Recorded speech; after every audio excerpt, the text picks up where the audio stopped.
শিক্ষার্থীবৃন্দ, ইংলিশ পণ্ডিত চ্যানেল থেকে সকলকে স্বাগতম জানাচ্ছি। আশা করি তোমরা সকলে ভালো আছো।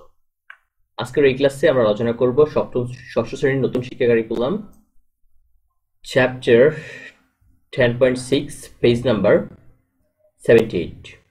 এখানে হচ্ছে আমাদের বেশ কয়েকটা শূন্যস্থান দেওয়া আছে, সেগুলো আমরা ফিল আপ করে ফেলবো। অর্থাৎ এখানে উপরে আমাদের যেই শব্দগুলো দেওয়া আছে সেখান থেকে শব্দ নিয়ে নিয়ে আমরা এখান থেকে আমাদের শূন্যস্থানগুলো ফুলফিল করে দেবো। সো কথা না বাড়িয়ে সরাসরি আমরা আমাদের মূল টপিকে চলে যাচ্ছি। আমাদের এখানে হচ্ছে যে বেশ কয়েকটা ওয়ার্ড দেওয়া আছে, tiffin, under, interested to, please, usually, an idea, happy, follow, smile. এই ওয়ার্ডগুলো দিয়ে হচ্ছে আমরা এখানে আমাদের শূন্যস্থানগুলো ফুলফিল করেছি এবং মার্ক করে দিয়েছি তোমাদের বোঝার সুবিধার্থে।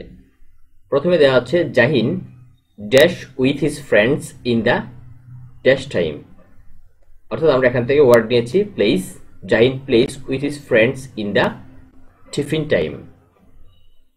তারপরে দ্বিতীয়টা হচ্ছে Jamal usually watches his friends play sitting dash a banyan tree. অর্থাৎ জামাল হচ্ছে সচরাচর খেলাধুলা দেখে থাকে। সো সেটা হচ্ছে ইউজুয়ালি, এখান থেকে ওয়ার্ডটা নিয়েছি, অ্যান্ড এখানে sitting under a banyan tree, under শব্দটা আমরা এখান থেকে নিয়েছি। তারপর হচ্ছে Jamal is also dash play with his friends. Jamal is also interested to, সে সবসময় হচ্ছে খেলাধুলার জন্য প্রবল আগ্রহ নিয়ে বসে থাকতো। তারপরে হচ্ছে 4 number, Jahin finds an idea to make his friend Jamal smile.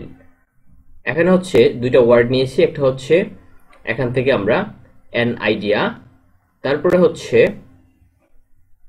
Smile. Smile শব্দটা আমরা নিয়েছি এখান থেকে। তারপরে হচ্ছে 5 number, we all should dash Jahin to make a friend happy.